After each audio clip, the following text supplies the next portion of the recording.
But anyway, I thought they were like, um, oh, let me cut it off in here.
came and watched a lot of Tekken tournaments here, and they're always so much fun. I've watched Poke Chop stream and all that, so man, they got some killer players here in Atlanta. It's literally this kind of the place for Tekken here in Atlanta.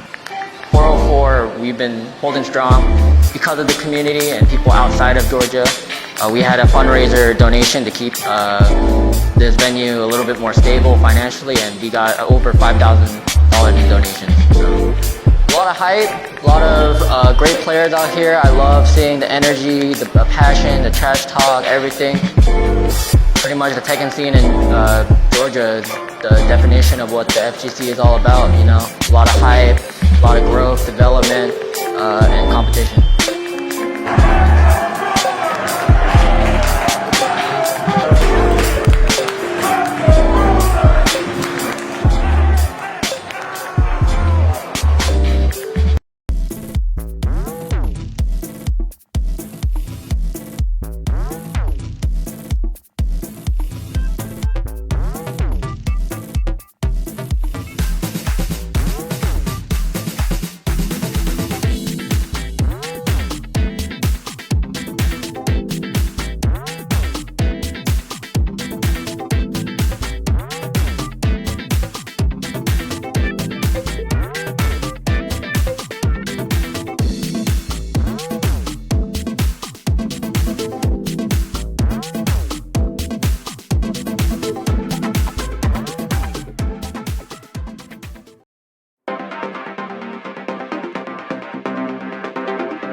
Yo, what's good, everybody? How y'all doing out there? It's your boy M.I. Sizzle.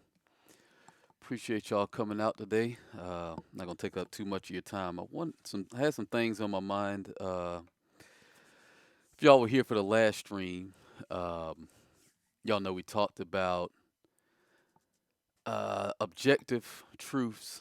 How do you know that what you think is right? Right. Basically, the idea that you and the way you look at the world is right when you put it up against other people. How do you decide that what you think about is the correct way to think, right? So today we're going to build a little bit upon that, right? And I think what I want to do, maybe I'm going to start doing this. Let me go ahead and transition in.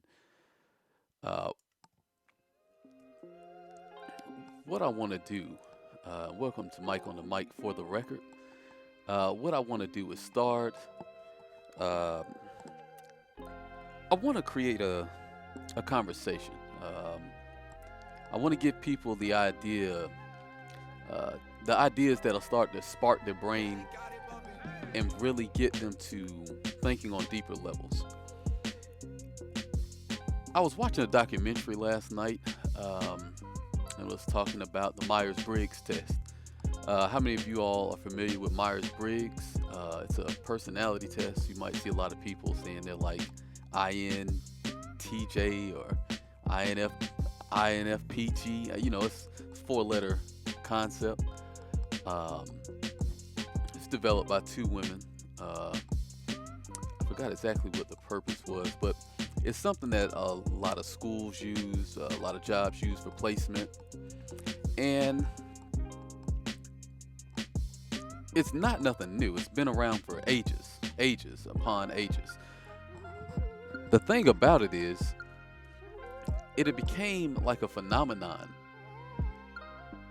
where almost everybody, is some kind of way connected to it. Like not everybody, but a lot of people. If you go on Twitter, you might go on Facebook, various social media platforms. You go to dating sites. You'll see a lot of people that may have, like I'm ENJT, ENJF, right? I might be an ENJF, extroverted.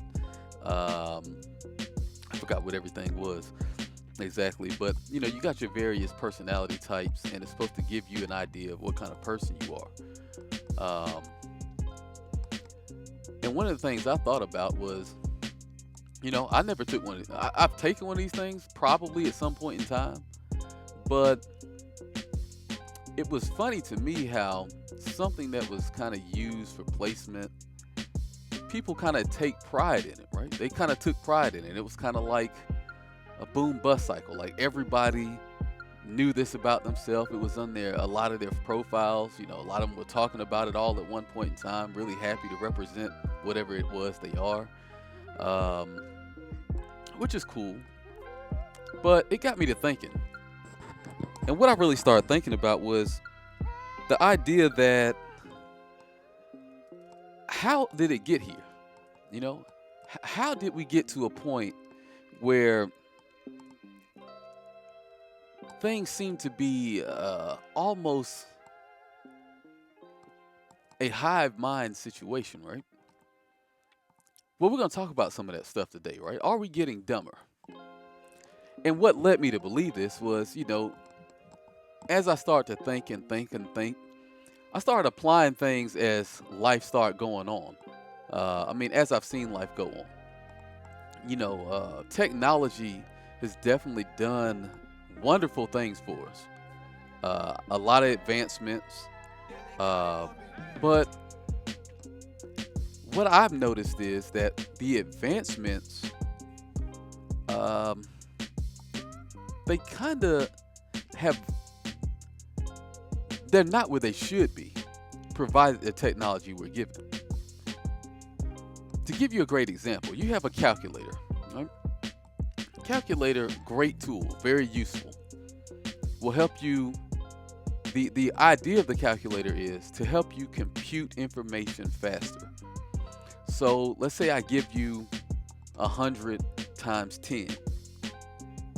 Rather than have to work out on a sheet of paper, write down all this information, carry your zeros, you know, move your decimals points over. Like, rather than have to do that, I can get a calculator and just type it in, and I can get the answer really quickly. And that's making me more efficient, right? It makes me more efficient because now I can do 20 multiplication problems in the time it probably took me to do maybe, you know, maybe 3, 4 multiplication problems of the same type, right? Provided it was slightly more complicated than multiple of 10. Well, one of the things, sorry if y'all heard that. Let me switch off over here in Discord. I think everybody can, I can hear people over there.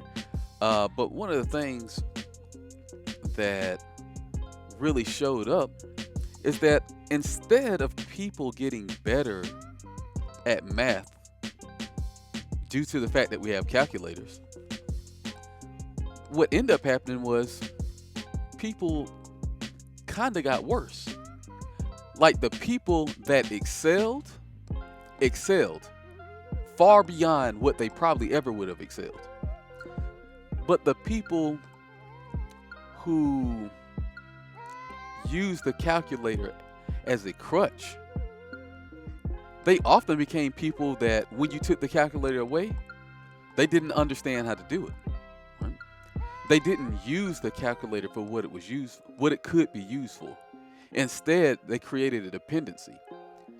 To give you a better example, or to make it more clear to you, imagine if I put 2 times 25 on a piece of paper. Well, if you know how to do if you know how to do multiplication, you can work that out, right? But let's say I gave you a sheet with 10 problems that just were easy multiplication problems. Same thing, right? 25 times 2, 100 times 6. You know, something very simple. And then I threw in something like 35 times 3 times 12, right? If I gave you a calculator, all you would really be doing is just typing in numbers into a product, into a calculating machine, and then the calculating machine is spitting the answer out, and you're writing the answer down. If I tell you, listen, if I give you this number and you press this correlating symbol and then enter this other number and hit this equal sign, it's going to give you the answer that you desire. Well, anybody could do that, right? I mean, little kids know how to use calculators almost instantaneously, right? But what's happening is that person is not learning math. What that person is doing is simply taking information and really copying and pasting it into another format, getting an answer from that format, and then copying and pasting that answer into the answer log. So a tool that was used to make you smarter, make you more efficient, unfortunately, when used incorrectly, does the opposite. Actually, it decreases your abilities. Well, one of the things that I've noticed around society is that I see this all the time, and we're going to talk about it today. But I went and looked this up. I looked into it because I was wondering. I was like, well, what is it really going to be like if I look this up? Did people really get dumber? That really can't be the case. People couldn't have gotten more dumb with all this technology, right? Well, the thing is this. People actually have gotten smarter.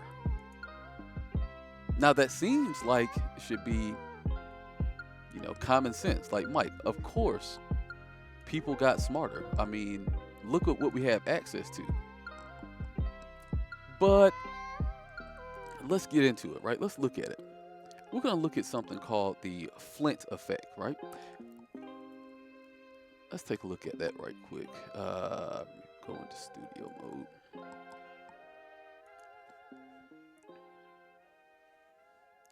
This chunk always doing something stupid. All right, hold on. All right. StreamYard. Here we go. Okay. All right, so we're going to look at intelligence, right? We're going to take a look over here at what is called the Flynn effect. And the Flynn effect basically states that it describes the phenomenon that over time, the average IQ score have been increasing. The change in IQ scores have been approximately 3 IQ points per decade.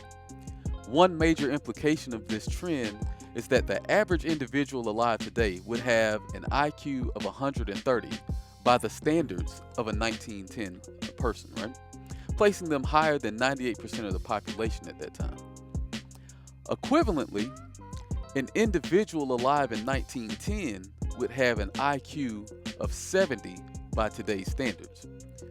Now, what does that mean? What is that really saying to us, right? Are they saying that people were just idiots back in the day? No, it wasn't that people were idiots. What they're measuring is if you took someone from that time period based upon their knowledge of the world, based upon what they had access to, their IQ, their ability to solve issues and solve problems would be much lower on average than what we have when you think about all the access to technology that we have, all the things. You have to think about a lot of times. People weren't even graduating college. People were dropping out of school. Like people weren't even in school. Some people weren't even in school in those times. Then other people were taking care of families at 14, 15, 17 years old. They already married with children. Whereas at 17 years old, outside of people who just who fall through the cracks, most people are still in school. Their education is still going. They're still expanding their ability to problem solve. Their IQ is constantly, over time, the collective IQ is starting to expand higher and higher, right?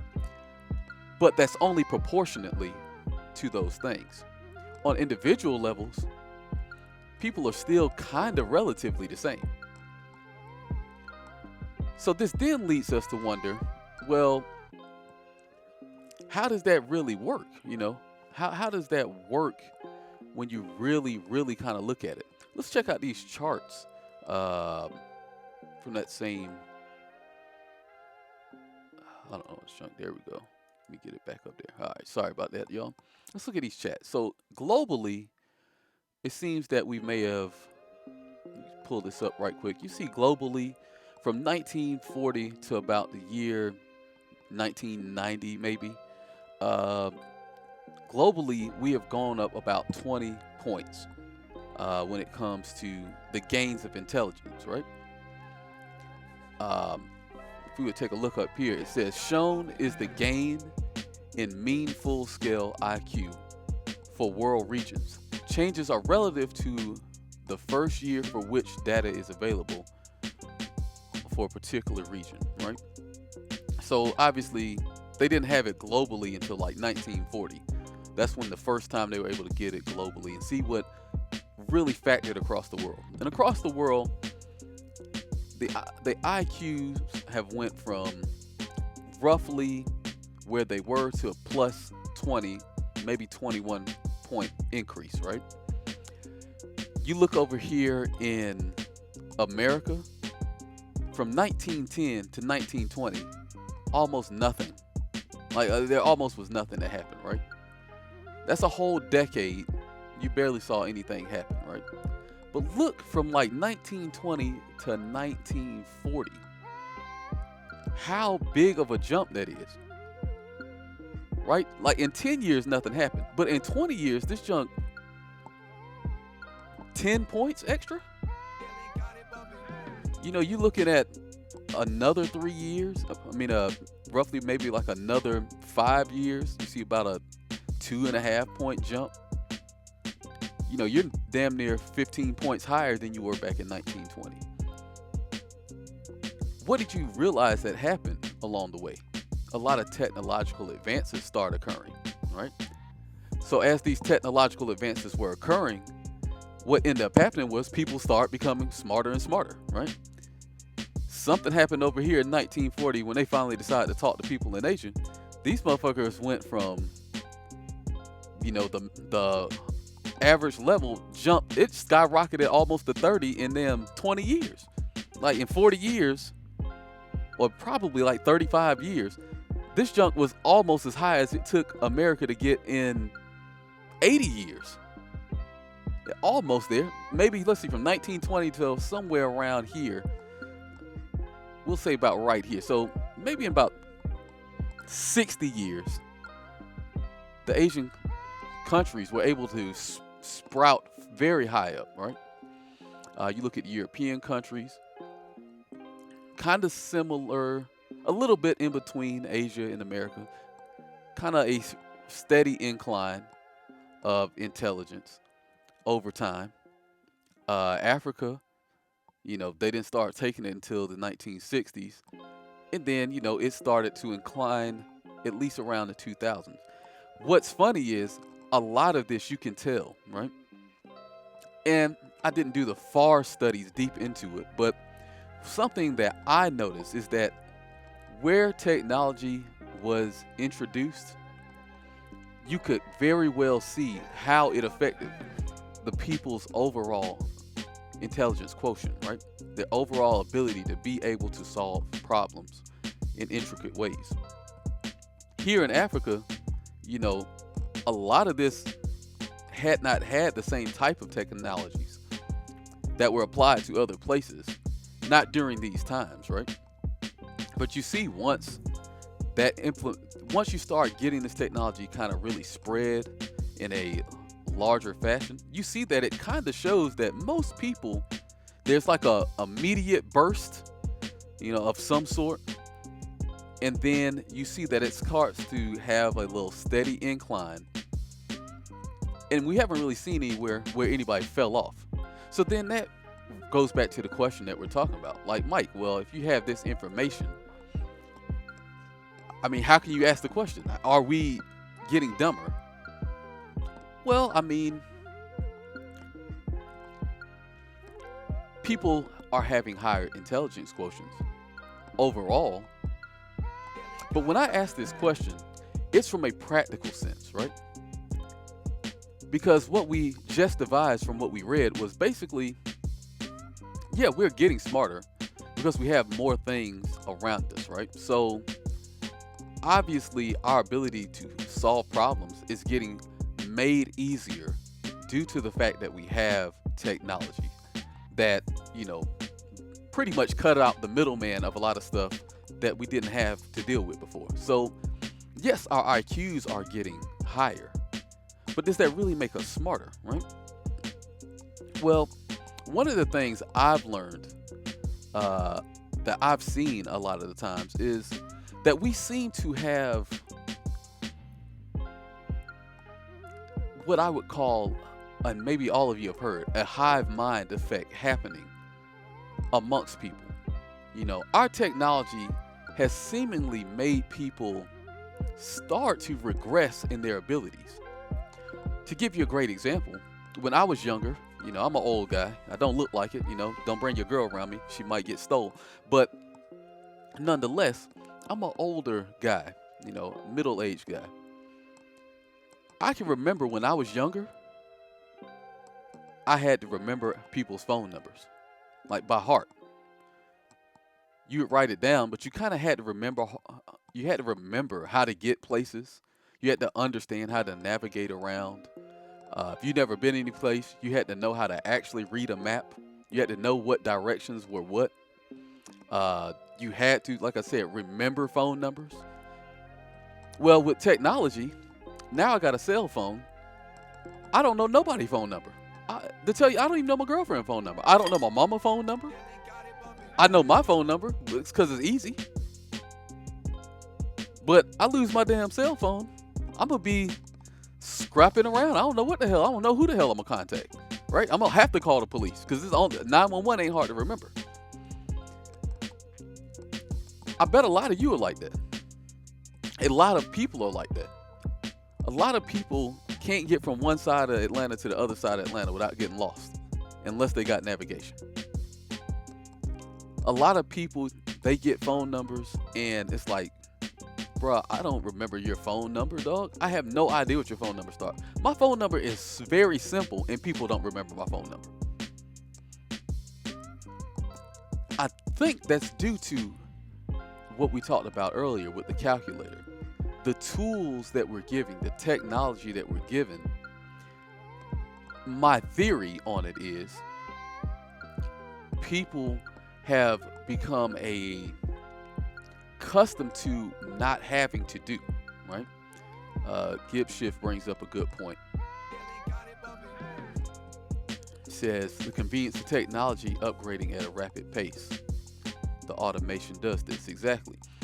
That is one of the things that a lot of people growing up in this world, they've never had to live without it.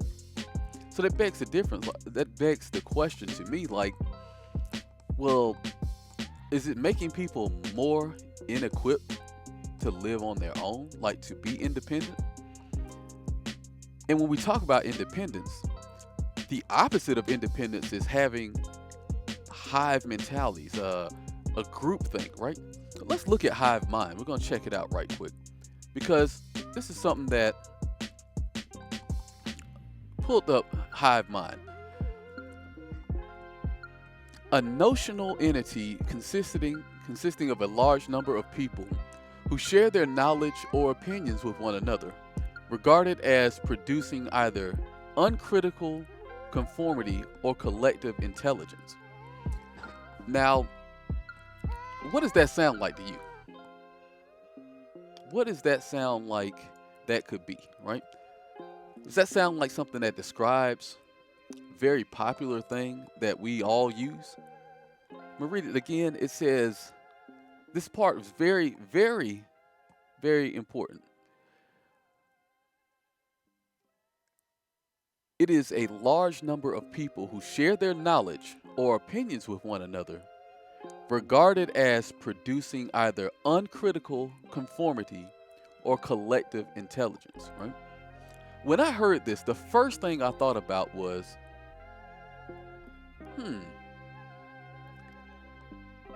what really exists like that? Ah, the internet, right? The internet. And I said to myself, the internet is essentially a hive mind, right? Now, hive minds normally are things like bees, various insects. They normally have what is called a hive mind, right? But how does this apply to us humans? Because obviously we don't roll around like insects, right? Do we have the ability to have a hive mind? Well, here's the thing. In essence, despite our feeling that we are singular, unified agents, we're more like hive minds onto ourselves. Our brains are buzzed with multiple, often conflicting plans and interests that must be managed. So what way do we deal with this? We know our brain is already set up to compartmentalize things or to categorize things to make things easier for us to deal with, right? But how are we affected by the idea of a hive mind? Well, when we look at something like the internet, we have to think about it as us being online, where we're essentially linked to a vast hive mind.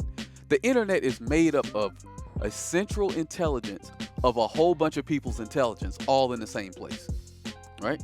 Whether that be good or bad, it is a place where people pretty much all share thoughts, right? Whether that is a YouTube video showing you how to, buff your car, how to get a dent out your car, or whether that's somebody who looked at something and said, hey, look, there's definitely we talked about it last time, like flat earth is a real thing, bro. Look, check this out. I picked up this information and this is what I'm thinking, and I put this on the internet. All of these things are in one concentrated area being used as a collective hive mind by definition, right? When you think about a hive mind, it's known in psychology as a transactive memory system, right? It allows us to access collective knowledge for anyone and everyone. If that doesn't describe what the internet is to a T, I don't know what else is, right? We got Slim Cat. Slim Cat said, we're absolutely getting dumber. Technology solves problems for us. We then stimulate our brain less. And that's what we were talking about earlier. And one of the things I wanted to talk about is the hive mind and how does it work, right? Because there's another form of hive mind that you may hear of, and when we think about this is how it is done in something like social media, right? When you see it in social media, it's not necessarily the same as what the internet's hive mind is, right? The internet's hive mind is more utilitarian, right? It's more or less, if you had all the things you could think of on your brain and you could just put them on a piece of paper, and then other people could take everything that they had in their brain and they could staple that piece of paper on your piece of paper, and then the next person did it and the next person did it, and everybody took their brain and they stapled it together and they made a big ass book. That's kind of what the internet is. That's a hive mind when you think about it from the perspective of utilitarianism, right? How it is actually used. But what about the social implications of a hive mind, right? What does that look like, right? Well, normally that kind of comes in a form of mind control, right? Brainwashing almost. So let's talk about that, right? what exactly do I mean by brainwashing, right? And how do we fight against this?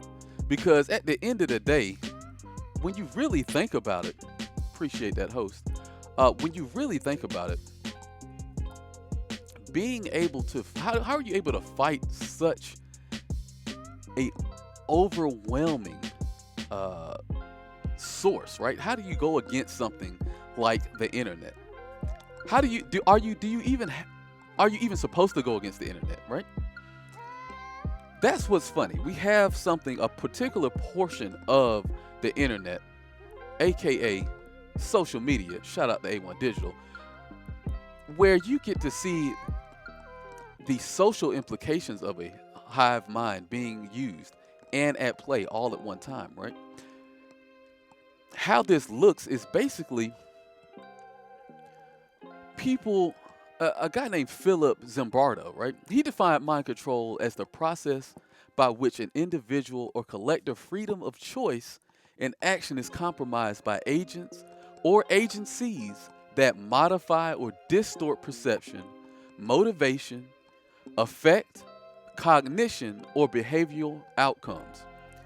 He also suggested that any human being is susceptible to such a manipulation, right? So are we being mind controlled, right? Well, a great place, right? A great place to see this in action, Skip shit breaks out, is Twitter, right? Twitter is one of the shining examples of what mind control looks like, whether it's malicious or not malicious, right? So how does this work? If you look at like a tweet, a general tweet, let's say a great example is, and this is actually very fitting, the Beehive, right? Where basically Beyonce, prominent singer, she is, an attractive woman, very talented woman, but she's just a singer, right? She's just a singer. She's nothing special outside of, her talents. Well, she has a group of people that follow her. They are called the Beehive, right? Let's look at what this is, right? Let's look up the actual definition of the Beehive, right?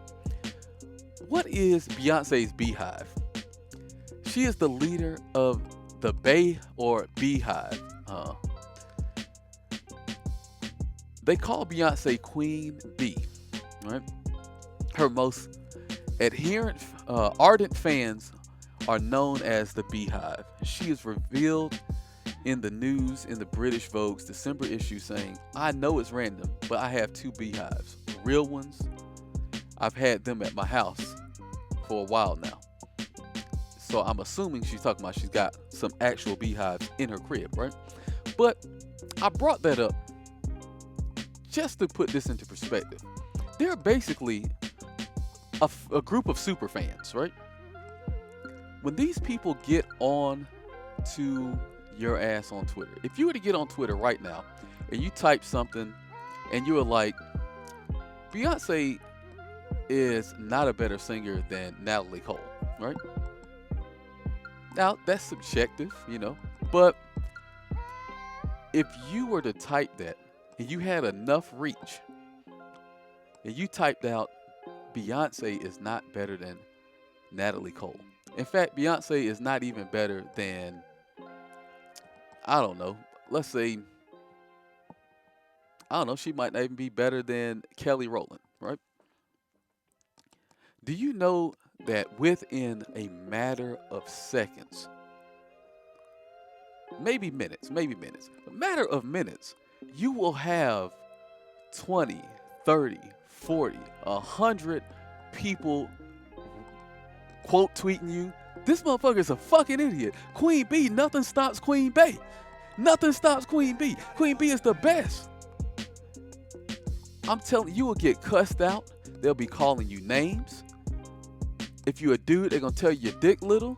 If you're a girl, they're going to tell you your weave stink. They're going to tell you your hair ain't all that. They're going to pull your picture up, right? They're going to pull your picture up and talk shit about you because your opinion is that she's not as good as maybe another singer that you personally feel she's not subjectively better than to you. Well, that's how the hive mind is created, right? That is an example of how the hive mind works. See, it's not a situation where we're talking about people using a collective place to just disperse and, a pool of information. Now we're talking about the social implications of what we call the hive mind, right? A group of people that have a particular thought process, and they will live through that thought process no matter what. You could almost objectively prove your case, right? Let's say if you did it by stats, or let's say you did it by vocal levels and content. These people have their mind made up. Because they have their mind made up, there's really nothing you're going to be able to do. You're never going to be able to sway that group of people's thinking. In turn, what will happen is they will do what I talked to you about earlier, which is they will jump upon you, right? Also, this is going to be something that happens over time. This is a form of mind control or brainwashing, right? Now, you're saying to yourself, Mike, that's a little steep. I mean, I don't know if I can co-sign the idea that it's brainwashing when you get online just and somebody's arguing at you about your opinion, right? Well, let's look at brainwashing. The brainwashing is a concept that the human mind can be altered or controlled by certain psychological techniques, right? Now, one of the things that people use as a brainwashing technique is basically, they use things like isolation from former associates or sources of information. They enact a regimen requiring absolute obedience and humility, strong social pressures and rewards for cooperation, physical and psychological punishments for non-cooperation. You know what I'm saying? That all range from anything from getting your ass whooped to just social ostracism, right? This is something you see in myriads of ways, right? You see this in churches. You see this in, online, like what we're talking about right now. So we saw the negative side. The negative side being when somebody is getting ostracized, when they're jumping up on you, right? When they're giving punishments through a psychological means, right? While giving rewards for cooperating, right? So people, if you go and you say, hey, Bae was looking real good today in her goddamn outfit, she the best singer in the world. That group, the Beehive, what they're going to do is they're going to see that post. They're going to give you 3,000 likes, going to retweet your message. They're going to go down in the quotes, not in the quotes, they're going to go down in the comments. They're going to tweet up underneath it in the thread. Yeah, I believe, you said your thing, girl. You go, girl, you know what I'm saying? Or you go, brother. They're going to really give you accolades. They're going to pat you on the back. And then guess what happens? You're going to start to feel some admiration. You're going to be like, oh, man, yeah, they really admire me right here, right? They're really feeling me. I like this feeling, this social prize that I get for speaking. Appreciate that, Matt Panther. Speaking highly of Beyonce, I got the fruits of social prominence. I got a reward for my deeds.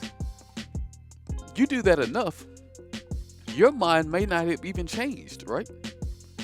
At first, you're not really thinking like that. But what's going to start to happen is you're probably going to try to, get that to happen again, right? You're going to be like, you know what? Let me see. Maybe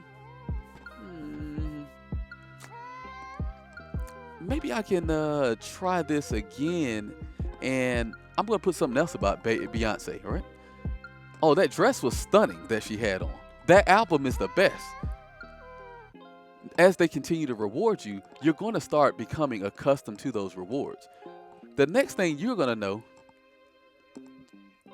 when somebody speaks out against Beyonce, you're not going to necessarily have an opinion possibly. You're possibly just going to be like, okay, well, that's your opinion. Because you're still thinking that things are rational in your mind. Until one day you try to say something objective.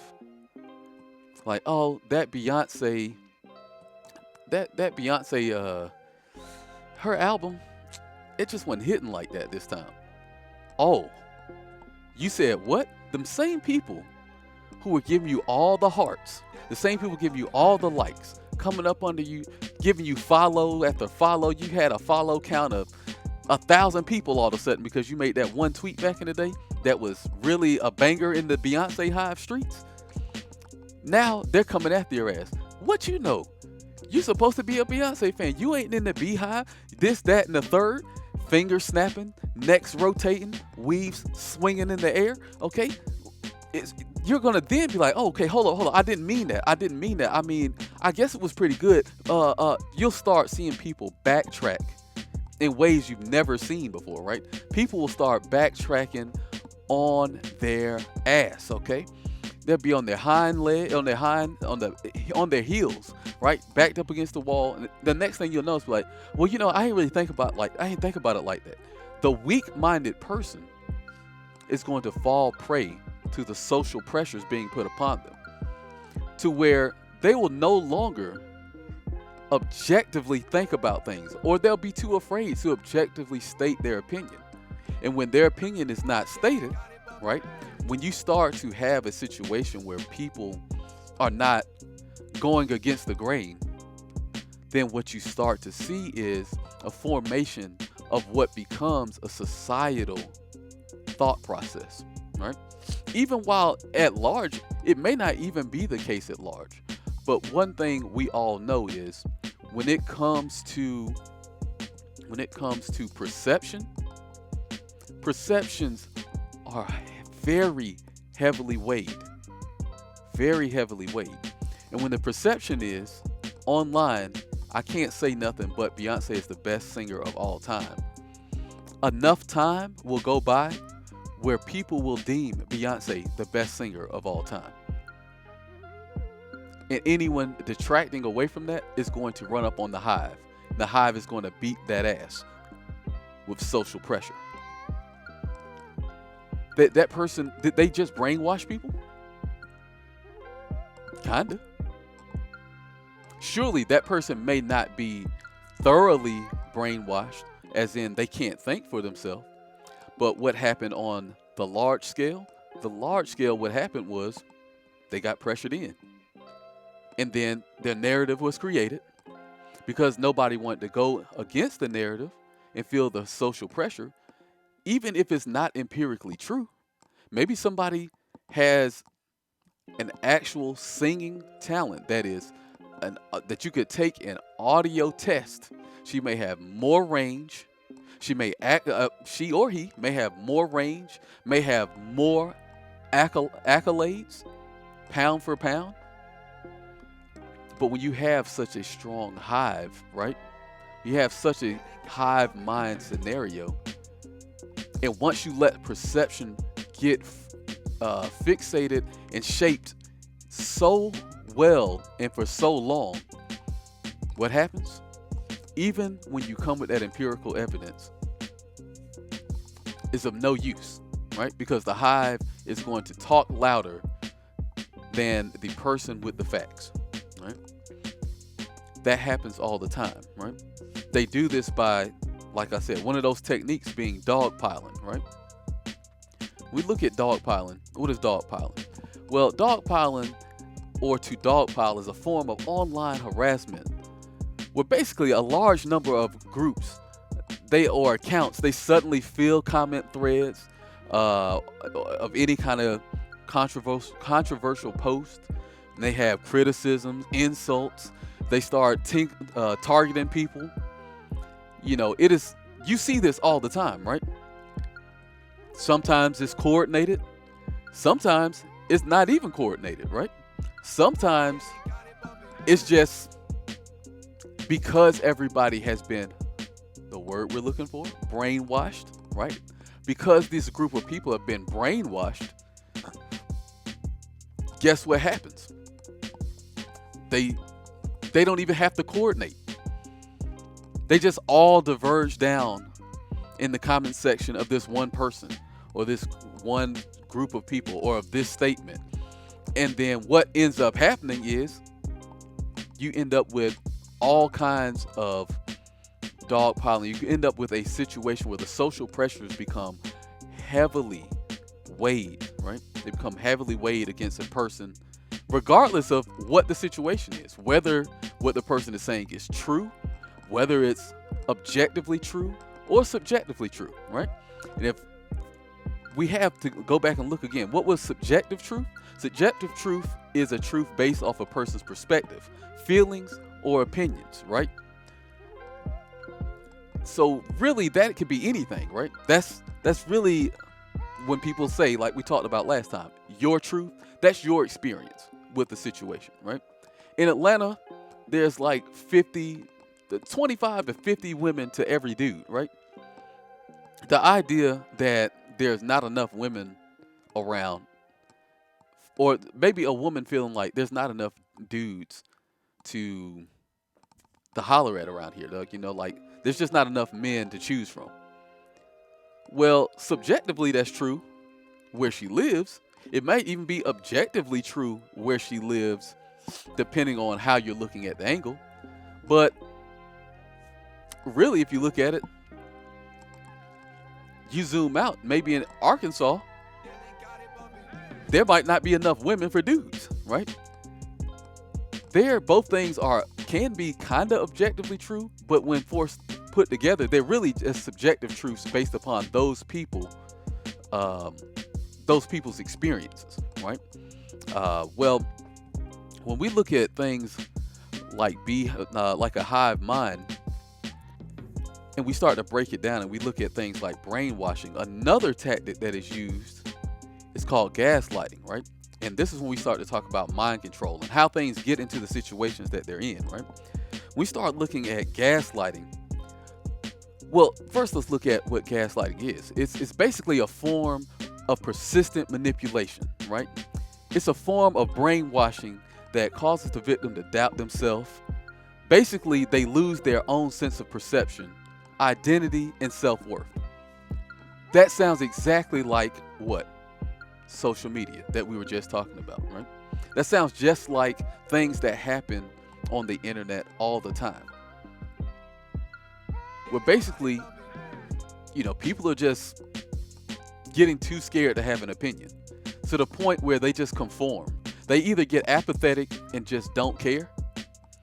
But once again, like we talked about earlier, once the apathy sets in, then, as Gibbs brought out earlier, the loud vocal minority gets to come out, voice their opinion, and their opinion is what cascades up to, that's what rises to the top, like the cream of the corn, okay?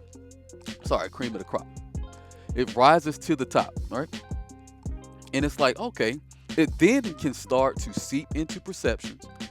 And then the social perception becomes that whatever the argument is, if the hive mind believes one direction on it, you cannot go against the hive mind, all right? You cannot go against the hive mind. Even if the hive mind is incorrect, all right? Even if it is incorrect, objectively incorrect, it does not matter. Because what the perception is what becomes, I believe the term is perception is truth. I believe that might be the term. Don't quote me on that. Y'all might know the term better than me. But basically, whatever the perception is what people are going to go by, right? Many people, if we look at this on like a small level, a lot of people think black people are criminals. Perception is reality. That's right. Shout out to Only Time coming through with it. Perception is reality. A lot of people think black people are inherently, prone to be criminals, right?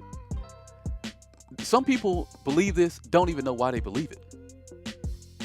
And the reason is because the loudest people at the time, when, maybe it was mass media prior to you even having social media, but having studies being done and then people cherry picking studies and then taking them and putting them somewhere, and talking about them on a broadcast. They're on 2020, they're on CNN, they're on Fox News, wherever they were at the time, and they take that stat and they say it, but they don't give you the context of the stat. Then the other people hear it, they repeat the stat and say, oh man, I didn't know it was like that. Then you end up with the argument of black on black crime, right? You know what I'm saying? It's like, oh, okay, so now everybody knows 90% of black crime is committed by black people. You need to worry about black on black crime. Well, that's because you have developed that mindset because of something we talked about last time. You've been fed information from a source that you trust. They gave you facts, but what we learned about the truth versus facts, right? An objective truth is true, devoid any person's opinion, right? It could be proved true or false, but objective truth exists beyond what a fact is. Like, a fact is relative to what you have available, right?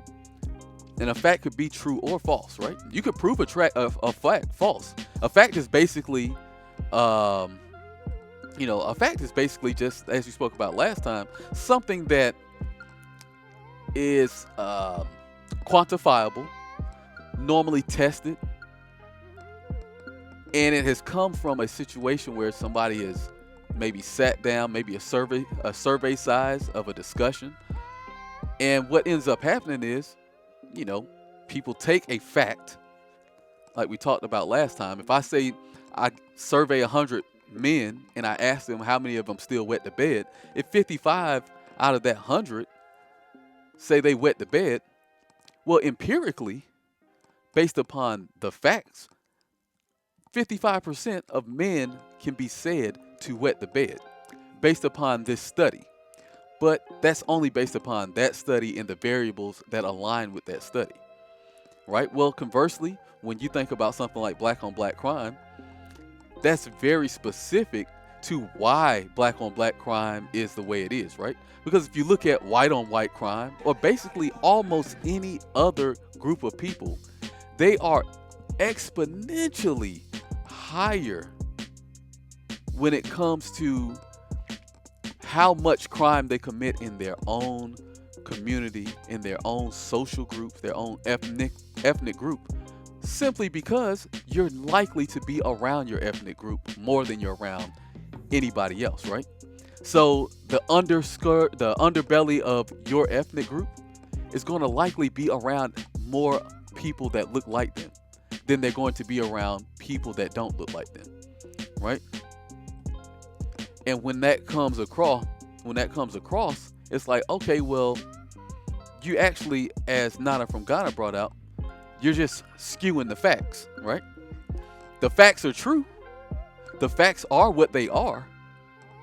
But your interpretation of those facts happened because you did not get the full scope. And the people didn't give you the full scope. So now a whole bunch of people are going around saying the same thing, repeating this. It becomes the public perception. And what did we say earlier? Was given to us earlier by Only Time. That's right. Perception is reality, right? Perception is reality. So we got to keep that in mind when we're thinking about how this works. And now you're saying to yourself, well, Mike, this got nothing to do with intelligence. But it does, right? Because the way I'm looking at this question, and when I say dumber, what I mean by this is losing the ability to think for ourselves. What I see happening in an overwhelming sense, especially in a place like America, right? This is not true of all people, right? I think what has happened is those who take the technology and take the society and the way it works and they apply themselves and they apply the technology to their life, not apply their life to the technology. Ooh, that might need to go on a t-shirt. But nonetheless, when people apply themselves technology to their life, then what ends up happening is those people use it as a tool and they progress. That's why you have so much progression of technology, because the people who were like, all right, well, if we can get this to work using this technology, then there's a good chance that using critical thinking, we can use this new portion of technology to do something even better than the old technology could do. Then you start rapidly and increasing your ability to be efficient. You start rapidly increasing your production. And there you now see how TVs and phones had for the longest, from the time of its inception up until maybe 1980, cell phones were pretty much the same. Almost to the 90s, they were pretty much the same. Then they developed the cell phone. That was a big jump. But then cell phones still kind of stayed the same. You know, they might have got smaller or, you know, bigger. Everybody know about Saved by the Bell. They know about the Zach Morris phone. But one of the things is, once we hit a certain level, the smartphone came out. When the smartphone came out, it was kind of like how computers and smartphones, they kind of follow the same path, right? Once they start getting semiconductor technology and transistor technology and the chips, and they start really figuring out how to make things smaller and more compact but more powerful. Now we make technological jumps that are like 30, 40 times bigger than a technological jump from the 1990 to 2000. The advances in technology from 1990 to 2000 likely pale in comparison from the technological advances that happened from 2015 to 2016. That's crazy. But if you were to really just go back and scale it and look at what life was like, I grew up during these times, so I know what it was like, right? I've seen the computer go from, you know, MS-DOS to like fully functioning flat screen projection to what we have now. You know, I have my phone. Everybody's phone is basically more powerful than the best computer somebody had probably in 1991. Best personal computer you had in 1991 is like a calculator compared to the phones that we have now. When it really comes down to it, all of these things that we have in our life that we use, they could be used beneficially, but what I've noticed is that they're starting to turn us in the opposite direction, right? So where do we see it in society? We see it in social media. How do we see it? We see it in dogpiling, people ratioing folks. You know, one of the things that we see all the time that's really been in the last year or two, maybe 3 years, cancel culture. This has been something that, you know, kind of has always existed. Cancel culture has pretty much always been a thing since way back, right? Cancel culture is basically just the hive deciding that they don't like what you're doing and going against it, right? Excommunicating you, giving you that social pressure to get you to either conform or to punish you for not conforming. That has always happened. Cancel culture now, though, is something that they're probably, I think there's a lady named Gina Carano or something like that. I heard about this woman every day for like the last 3 weeks. When I looked at what she said, it really wasn't that ridiculous, right? But because what we talked about earlier when it came to like dogpiling and having a hive mind and the social pressures that come along with it, it doesn't matter. Context is not a thing that is relevant when it comes to dogpiling on somebody, when it comes to the cancel culture, right? When it comes to it, it's like, really, you just don't have the ability. It's almost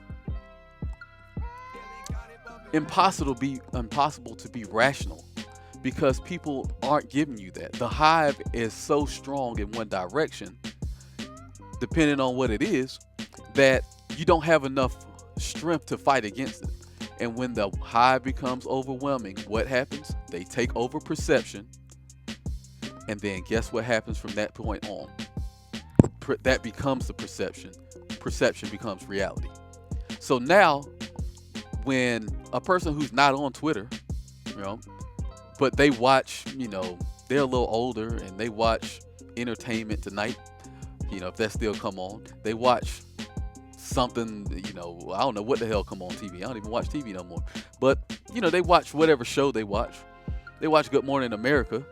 And Good Morning America says, well, Disney's firing Gina Carano because she made some anti-Semitic statements, or she made some statement about Hitler comparing conservatives to Jews or some shit. I don't remember what it was she was talking about, right? Well, that person on the couch who has nothing to do with social media, this could be your grandma. She ain't never even been on social media. But when she sees Gina Carano, you know what she's going to think about? She's just going to think like, oh, well, I don't know nothing about this, but whoever this Gina Carano person is, I guess they're some anti-Semitic person, right? They're never going to give the context. They're never going to get the nuance of the situation. Shout out to Gib Schiff coming through, Context, nuance, no place in social media, court of public opinion. And when it comes to that, it affects the overall structure, right? Because now your trusted sources, something like, let's say like a Good Morning America, a 2020, right? We watched the documentary last night that was by CNN, and it was talking about the Briggs-Myers test, right? You would think it's CNN, they're a news channel, they have a lot of access. I mean, they were actually going and talking to these people. This wasn't like Zoom calls. So they were actually going and talking to these folks. And my girl and I were watching, and she brought about a good point. She was like, how come all the people that they're talking to are either YouTubers or they're like assistants to a professor? Like, CNN couldn't get professors. CNN couldn't pull up people who have actually studied these things for years and years.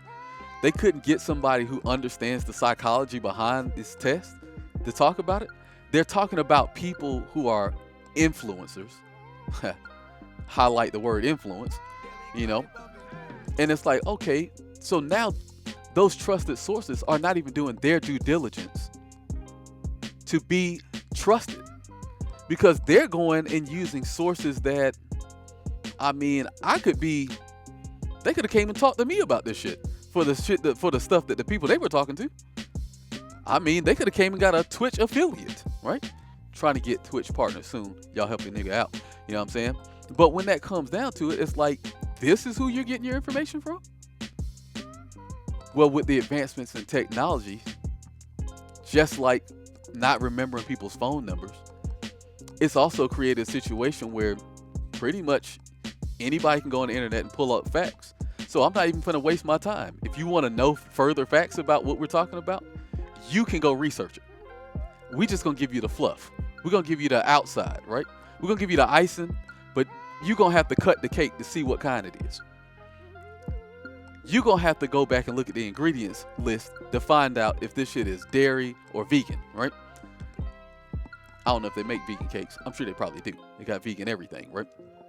Shout out to them cauliflower wings. But when it comes down to it, this is how things get and distort the way we perceive things. And this is why it becomes more and more difficult for us to have an individual mindset, right? Let's look at something that is less, you know, less pressing, right? Let's think about something like challenges. When you think about challenges, the way people move, people don't even really move in a real individual way anymore, right? There was a time when I grew up, and people before me grew up, right? You've always had people who were going to chase the fads a little bit, right? But the overall idea was to try to be as unique as possible so you could stand out, so that there would be something special about you, right? That was one of the things, the driving things that helped give you independent thought, right? Because everybody was trying their best, which in itself was kind of a hive mind setting, right? But the setting set up was like, okay, you can become more. It pretty much was a push to try to drive you to be more independent and free of thought, so that you could produce things like technologies that would push the envelope, that would push forward the society. Well, now you have stuff like challenges where somebody comes out with a challenge, and let's say Drake comes out with a song, and you know, Drake pays some influencer to dance to the song, and they start dancing, they come up with a dance, and they say, oh yeah, this is the Drake Booty Pop Challenge, right? Then it's like, oh shit, yeah, the Booty Pop Challenge. In the past, what would have happened was that person would have just became famous for being the Booty Pop Challenge person, right? What happens nowadays is, rather than try to come up with something innovative, what people find themselves doing is just finding the best way to copy what somebody else did, right? Like, ooh, I did the silhouette challenge. Okay, I'm gonna do the silhouette challenge too. Oh, I'm gonna do the silhouette challenge, but I'm gonna do it with me and my boyfriend. I'm gonna do the silhouette challenge with, you know, I don't know, maybe I'm gonna be a guy and I'm gonna do the silhouette challenge. And what that leads to is a whole bunch of, you right on time, a whole bunch of clout chasers, right? Hoping for clout, hoping to hit big on an idea that is basically not beneficial to you. Meanwhile, Drake, the person who paid the clout chase, the influencer to do the dance, right? Or the initial person who got all the clout initially, guess what happened? He's getting more record spins. He's making plenty of money.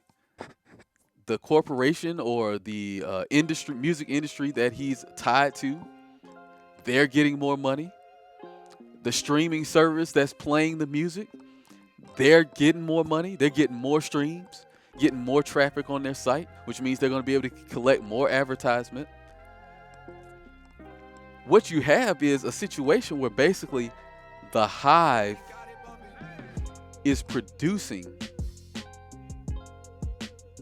unwittingly for those who actually are independent, right? Those who are taking advantage of the hive, those pulling the strings of the hive. The hive does not understand that all they're doing is to the benefit of something else, to some other person, some other entity who is getting real benefits while they are likely getting intangible benefits, likes, clout, right? And their hope is that if they get the clout, that they can transform that and they too can become the person who pulls the strings.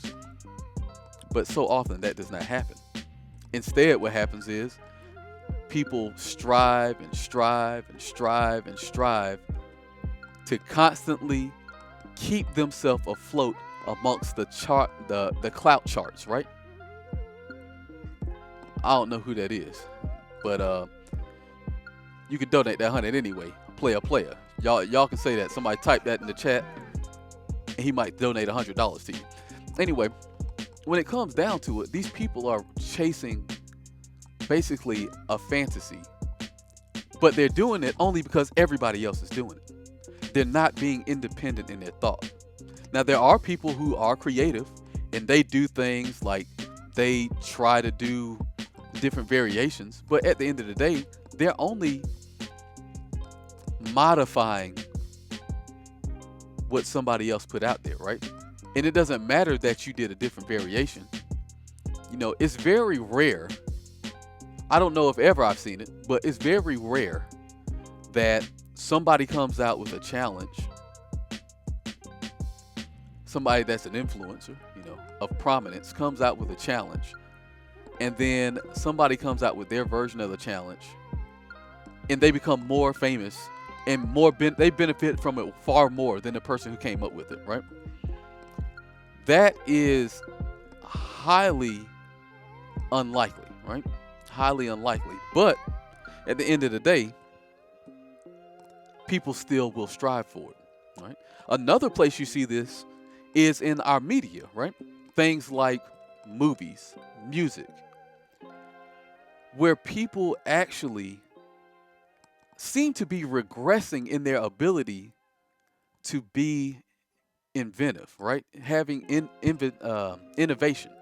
It seems to be a regressing thing rather than having the ability to actually have thoughts that are expansive, right? Now, you're always going to see remakes. Remakes are a thing that have always occurred, right? But I want you to look in maybe the last 3 years, right? We'll say last 2 years prior to the pandemic, right? Pandemic really fucked up some shit. But you look at the last 2 years, let's say 2018, 2019. Outside of like a handful of movies, you know, maybe Marvel movies, which really, they kind of are just recreating stories that already existed, but they're doing them for the first time in a platform, and they're doing them in a unique way. But even they are formulaic in how they do their own stuff. But outside of like Marvel movies or, you know, superhero movies, we saw a super resurgence of a whole bunch of remakes of movies, right? You got Terminator Dark Fate, I think that's the name, which was basically Terminator 2, but just with chicks. Like, really, the storyline was kind of similar. They didn't really do anything different. You know, you look at and you see these Disney movies where basically they just take the movie and recreate it in a realistic state. They really just, there's not a lot of innovation, right?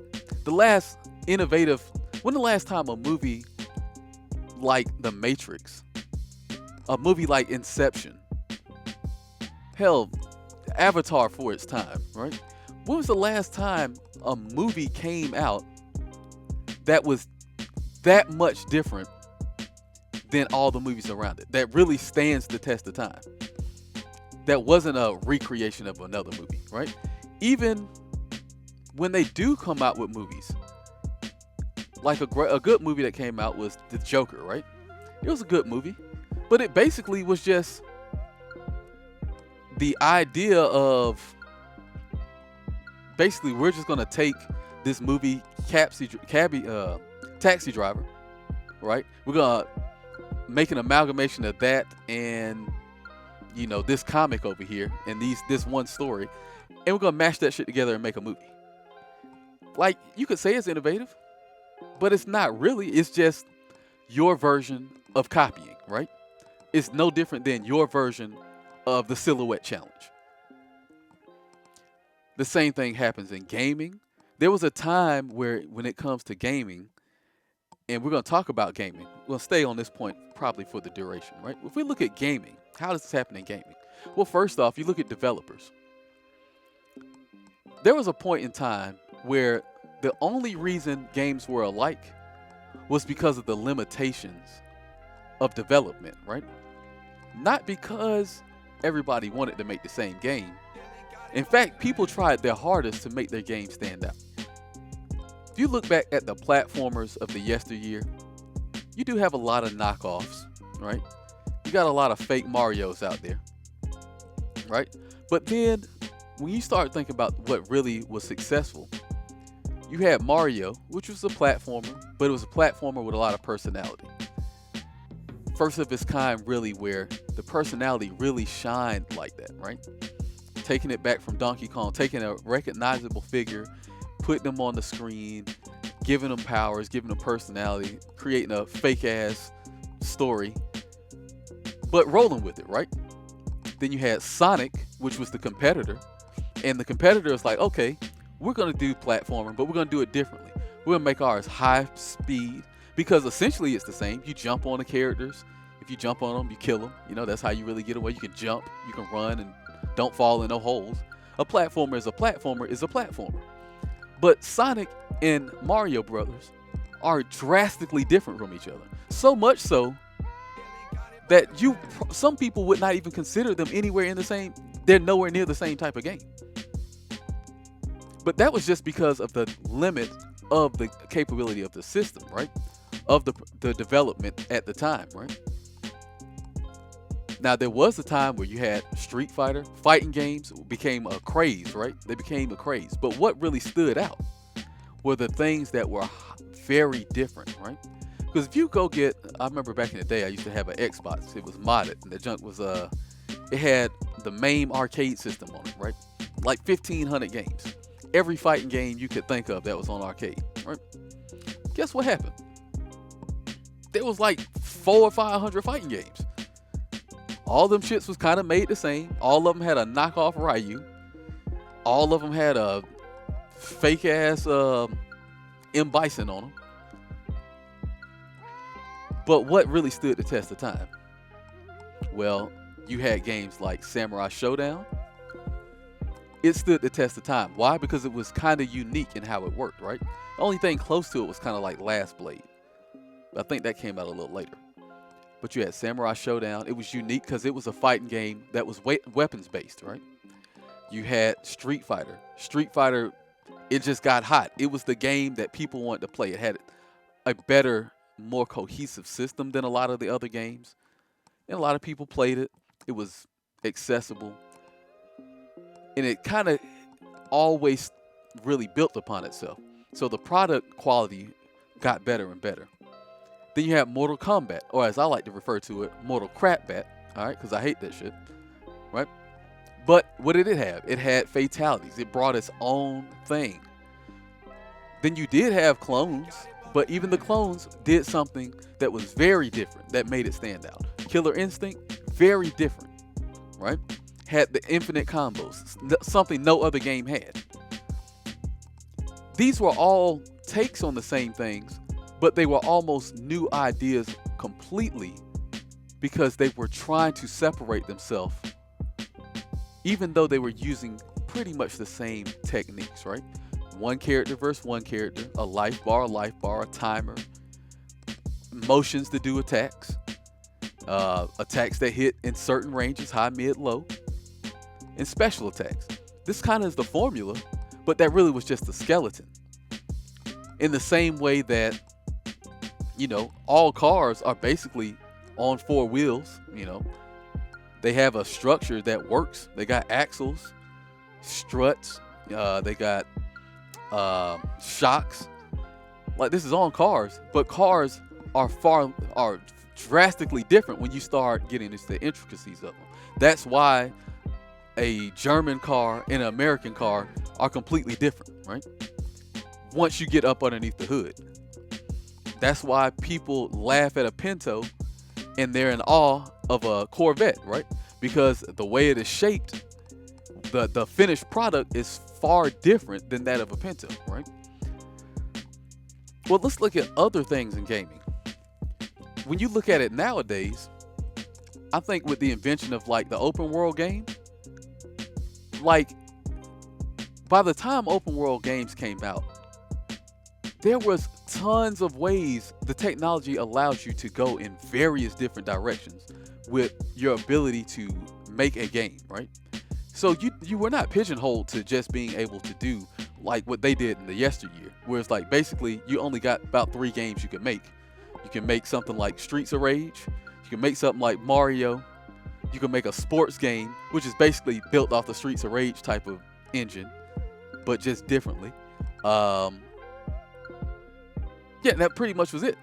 Like, you really didn't have a whole lot. You either was going to be a flat 2D platformer, or you was going to have some fake-ass versions of Dimensions on a vertical top-down view. You know, or you was going to be first-person view like a shooter. That was all you really had. By the time they made things like Grand Theft Auto and it became such a success, what did they do? All games start being open world. It's a trend that still happens now. Like, everything is open world, to the point where you don't even really have story games a lot. It was a point in time where they threw out the idea of stories for overall open exploration.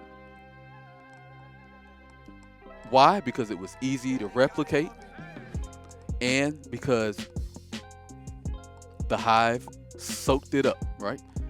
They enjoyed it so much, and it became such a big deal, everybody was on it, that then the companies was like, well, you know what we're gonna do? We're just gonna recreate this shit, and we're gonna tweak it a little bit, but it's gonna be pretty much make the same shit, right? And guess what happened? They did it. People put it out there, and rather than people rejecting it and saying, you know what, we expect more of you, I don't want Grand Theft Auto, you know, I want my shit to be my shit that I came in here to play, right?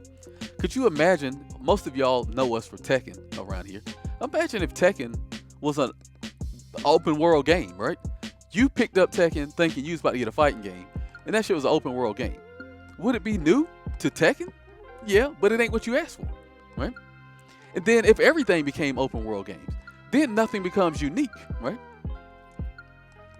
When you start taking away the unique aspect of things, that's where I personally believe you start to become dumber, right? As a society, you start to focus and concentrate on one particular thing. Now, your IQ might be higher because of what's available. In general, the IQ might be higher, but the social intelligence starts to decrease, right? And how does that play out? Well, if we're talking about Tekken, right? Because that's what people know us for around here. Let's think about it in the game situation. One of the things I teach in my class, in the TTU, shout out TTU, Matt Panther, you can drop that link in there if you're in here still. When it comes to the TTU, what primarily it's about, it is a way to get you better in Tekken, to get you better in the game. But the primary process and the primary structure of TTU is to give you a different way to perceive and look at the game. It gives you a different mental and psychological outlook on how the game is played. Why is that? Frankly, because y'all need it when it comes to it. When it comes to a lot of the players, you know, you often hear old school versus new school concepts and mindsets. And one of the things I think that a lot of the new school players, and we're going to have a discussion about this, I think, tomorrow here in Atlanta. We're going to have our old school versus new school, you know, repairing the bridge or making sure that we keep the bridge maintained. Maintaining the bridge is more so what it's going to be about. But one of the things that always comes up in those discussions is a lot of the old school people, they come from a time like I come from, right? Where having independent thoughts and doing things and figuring things out on your own is a valuable thing to you, right? It's very valuable for me to figure out how to make my stove work on my own, right?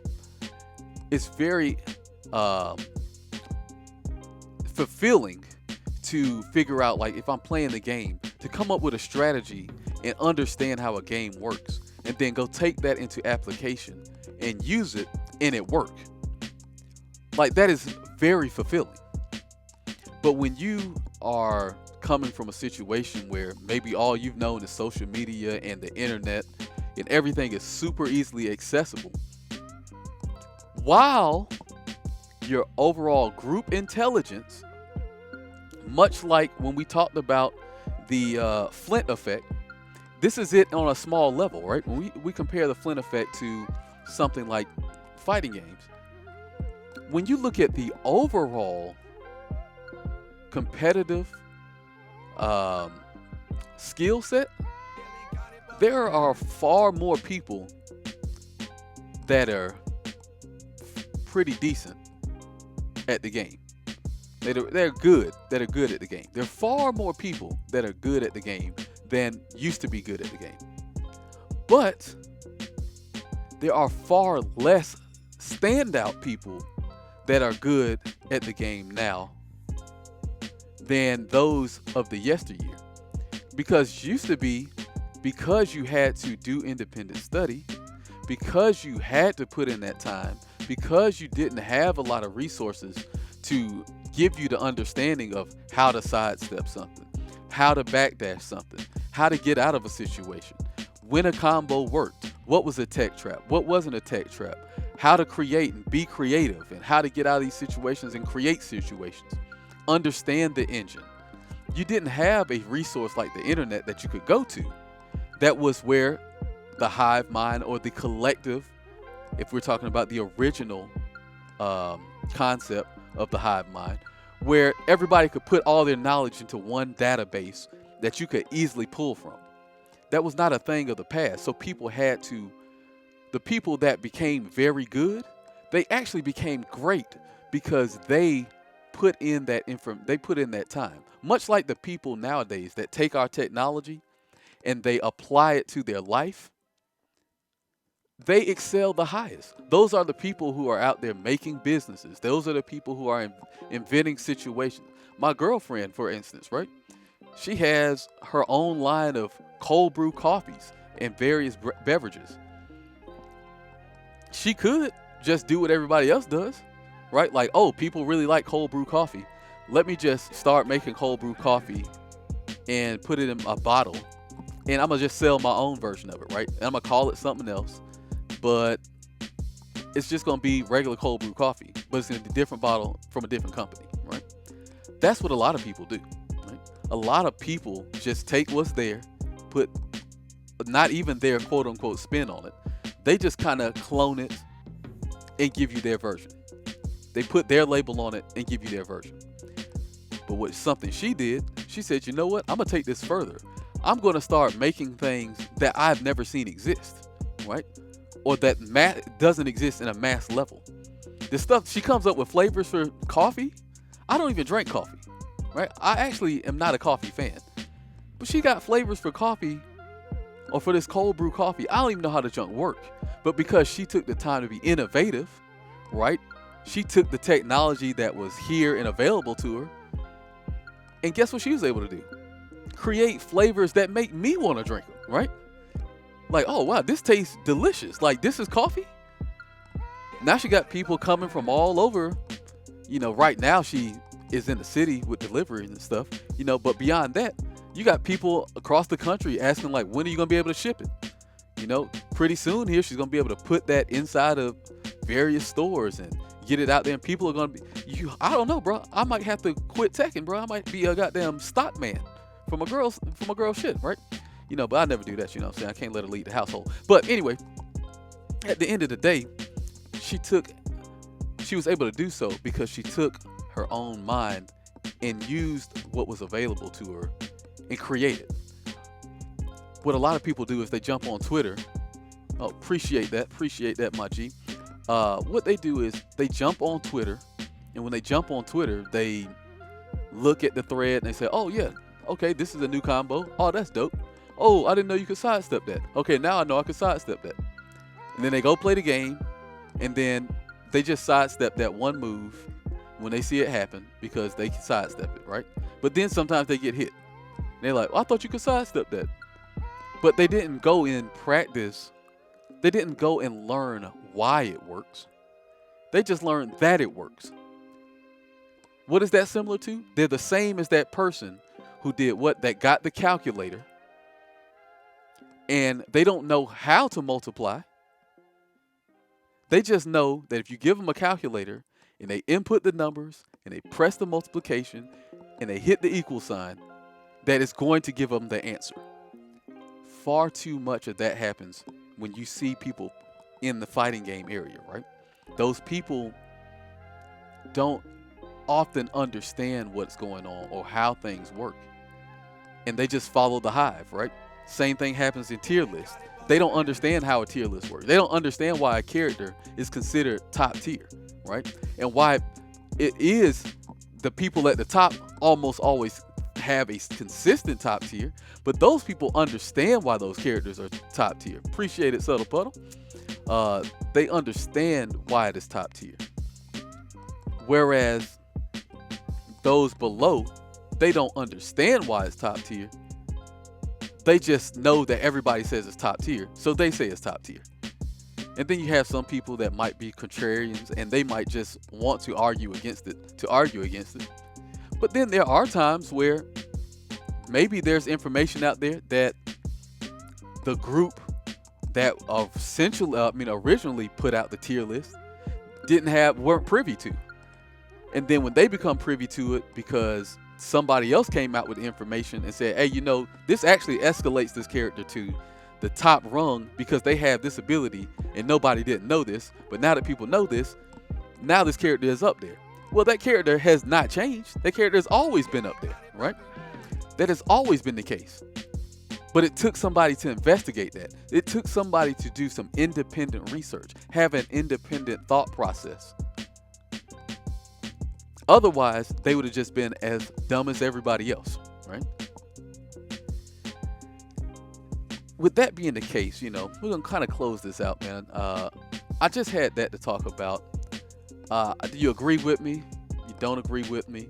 Let me know. I'm going to probably put this on the website. Maybe I'll throw it on YouTube. We'll see. Y'all can go over there and have a conversation about it. Get this out. Talk about it on Twitter if you want to. Do the anti-hive mind. Go out there and talk about a whole bunch of different things, right? Get out there and have different arguments. I encourage people, and I've said this many times before, I encourage you to get with people who do not think like you, right? They need to be. Y'all need to be able to think along the same lines of processing. But get around people who almost are in direct contradiction to your way of thinking, right? Because like we talked about in the last podcast, how do you know you're right, right? What makes you know that you are right? You could be right. You could be wrong. It's always good to zoom out and get perspective, right? Even if it doesn't change your mind, just to understand the other side of things. That is a very important thing. It gets you a long way in life. It'll help you in ways that you would not even know, right?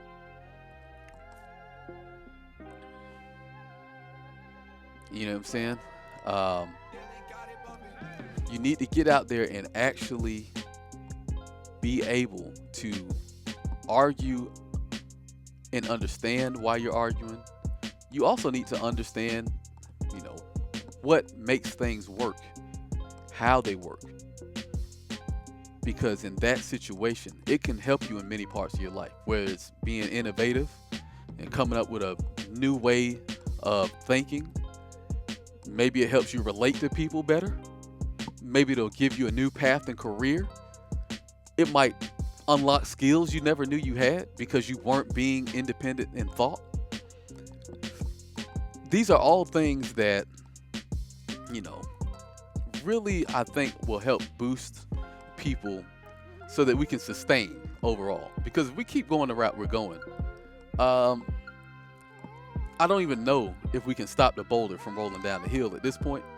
But maybe we can put a little brakes on it, before, an avalanche comes falling behind the snowball. You know what I'm saying? Because right now we're snowballing down the hill and it ain't looking too good. We need to knock some trees over, knock some of that snowball down, all right? Because it's about to crash. I don't know when. Hopefully I'll be up out of here before it crashes, because I ain't trying to see this shit crash. But with that being the case, just keep that in mind. I appreciate everybody coming out, joining up. appreciate that subtle puddle. You know what I'm saying? You know, you gotta let them know. Overlay of 5. You know what I mean?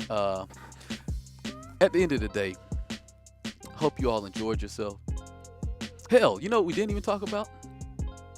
Think about Twitch streamers, bro. I know I'm talking about myself, but think about it. There are a lot of people who stream on Twitch simply because people stream, right? People stream because other people stream. Not because they want to make a business out of it. Not because they have aspirations and a platform and they have something to say. A lot of people just stream on Twitch because there's a stream button, right? Because the availability to stream is there. And all they do is they cut their game on. You know, they don't have anything to talk about. They might not even be entertaining, right? They might just have a goddamn, you know, especially folks be on the PlayStation though. Be on the PlayStation, got the PlayStation stream rolling up. Got 2 people watching it. Ain't even talking to the 2 people. Like, bro, you could have called them people on the phone and had a conversation with them while you played the game. And I get it, and we're going to talk about that later, right? The para relationships, right? Something my girl brought to my attention. So that might be the next thing I talk about. But tomorrow, hopefully tomorrow, or the next time you do see me on the stream and we're doing Mike on the Mic for the record, we're going to be talking about old school and new school mentality, some of the gripes, some of the ways we can mend the relationship, mainly here in the Atlanta tech and scene. But I think a lot of this stuff will, begin to be beneficial to various parts of the country throughout the region, right? If y'all haven't already, make sure y'all jump into Discord, right? We're going to be doing a revamp of Discord over there for a TK in-house Discord. Right now, I think they're in there watching movies. We're watching Coming to America before I jumped in here. I was kicking it with y'all, but you know, I was watching Coming to America. I think we was watching, they're watching Chappelle's show right now. So if y'all want to, y'all can jump in there. Trying to make it more useful of an actual app. So if you haven't already, jump in there. We're going to be doing things. That's where you can access the TTU. A lot of different things. But, oh, there we go. Iceman in there saying we're going to be watching UFC. So make sure y'all check that out. I don't know what time that's going to start up, but make sure you get in there. We're really going to start making our Discord be something that is exclusive, and not just exclusive, but meaningful. I know y'all in a lot of Discords. I'm in a lot of Discords, and they ain't doing shit in there but talking, right? They just chat rooms, right? I don't see the need for that, right? If I want to chat, I'm going to call you up. I'm going to text you. I mean, I could chat with you on Twitter. I could chat with you on Facebook if I'm got Facebook. You know, I could DM you if I want to just talk directly to you. I do think that the group chat is good because it has its uses. Like in there, a lot of the content we're going to start having for these types of streams. And when we bring back Mike and Marty, and when Mike and Ice show come up, we have like a question of the day. That's going to be one of the areas we're going to be having, and a lot of thought-provoking stuff, and you can have interactions in there. We're going to be looking, like I said, to really make it real special. We're going to be doing some things that a lot of other Discords I just don't see do, right? They probably do it somewhere, but for like those who could tell you that are part of the THT, those people in the THT Discord, that Discord is very much organized in a way that everything in it has a purpose, right? You can get your stats, your personal stats in there, get clips and highlights of only things THT related. Teams have their own channels of communication with each other that only they can go to. The captains have their own thing that only they can go to. We have a place where we disseminate THT information. You know, it's stuff over there where it's just like, you know, that has a purpose. And we're going to try to do the same thing with our Discord for TK In-House. Everything's going to have a purpose. And that way it's beneficial to you, the people that are involved, and beneficial for us to have it. Because otherwise, we'll get rid of that shit, right? Also, make sure y'all check out the merch. Oh shit, wrong thing. My bad, y'all. Man, y'all ain't supposed to see me, dog. Y'all ain't supposed to see me. Goddamn, I'm going to everything but what I need to go to. Make sure y'all check out the website. Man, I'm glad I had clothes on, bro. You know what I'm saying? I forgot I was in studio mode. I was fucking up.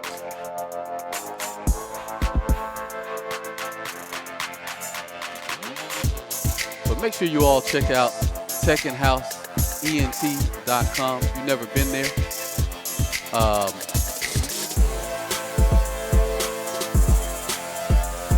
It's definitely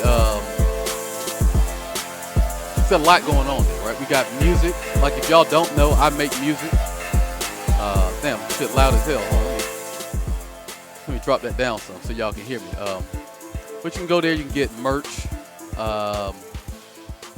You can get music that I make. This is also shout out to 404. If y'all see that right there, that's the THT going down.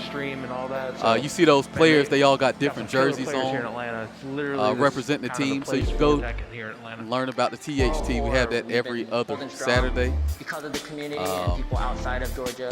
Shout out to 404, they get busy. I think they right now, if y'all in the Atlanta area, that's a prime gaming area. You can go up there, kick it, play a whole bunch of different games, a lot of fighting games up there. It's kind of like old school, closest thing we got to an old school arcade. The trash talk, everything. Pretty much the Tekken Definitely something you want to check out. Go follow them. I'm probably hosting, unless one of our affiliates, our personal TKN. Well, they are TKN House affiliates, so yeah. We'll probably end up hosting them. I know they got stuff going on over there. Shout out to Greg and them. But if you see that gear, see like that Brawler's outfit he got on right there? That shirt, that sweatshirt, thing fire. You see that shirt he got on? That thing fire. You know what I mean? Also, what we got coming up here on March 27th is going to be the THT All-Star Weekend for Season 3. If y'all aren't familiar with the teams, we have a Tekken team tournament kind of thing going on, a series. We're also going to be having a 3-round throw breaking contest as well as a combo exhibition. So you can kind of think of those as like the 3-point contest as well as the slam dunk contest. This is going to be Division 1, Division 2 going at it. Also, oh yeah, okay, I'm going to re-download that, my G. But that's going to be coming up All-Star Weekend. And then if you want to get some of that apparel that you saw some of those players wearing, like I talked about earlier, you can go get some of their jerseys. I think there's 8 teams, got 8 different jerseys, got hoodies. And whenever you buy something, you know, you got the joggers that they got coming on, that they got associated with the teams. I think somebody said they got the face mask just came in. Gibbs said he got it. One of the things that is really good about that is whenever you purchase something, and then again, once again, talking about the All-Star game. Also, you can get one of these fan jerseys, you know, for the Tekken House, and on the back it's got real one. Obviously, you know, you in the realm of the real, only the real can chill. This is for Matcherino, so if you ever decide that you want to join and throw something on the pot of the THT, you can. That's the code down there. You can put your little 50 cents in. Don't even got to actually put your own money in. There go them coffees I was talking about earlier. Them things are slapping. Plus, you got this green tea lemonade. This shit is hella fire. These are our affiliates. Go check them out. Shout out to Slim Cat. I seen him in the chat earlier. 404 Yoshi with the graphics. Scrub Dojo, keeping it clean over there. And, of course, No Round Brown, our boy Poke Chop 50. Also, Infinite's supposed to be on there. If y'all didn't know, I'm also part of Team Infinite. I am their coach over there. I'm supposed to have the thing on here, but I guess I ain't got it no more. So we going to go back to Icon Talk because them ads ran their course. With that being said, man, really appreciate everybody coming out. Yeah, bro. We got that. We got that green tea lemonade. Shit's pretty fire. And it's got like some other shit in it too. It ain't just green tea and lemonade. It's like some other shit, but the junk is good, right? So make sure that y'all do what you can. If you want to donate to the channel, you can. Go on ahead and give some gold for the gospel. You know what I'm saying? Shout out to Kimiko with the 10 spot. You know, that's the go to the channel, go to the TKN. use that to build products and stuff, get everything right for you. You know, we've been getting this production up around here lately.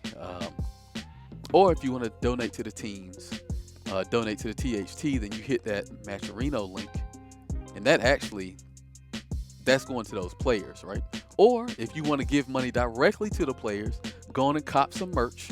And each team, you know, like I said earlier, each team gets a percentage of the merch that you buy. So, you know, got a lot of business moves working around here, all mostly for the benefit of the community and making things better for you all, so you can be enjoying this entertainment like I enjoy you all being here with me. I hope you've been enjoying your night, and we're gonna get the hell up out of here, man. Maybe I might play a game or two every once in a while pretty soon, you know what I'm saying? Y'all see me on here streaming, but I got works to do right now. So until next time, I'm gonna find somebody to raid, a host, and y'all keep it real. Ramble the real, only the real can chill. Y'all know what it is. Peace.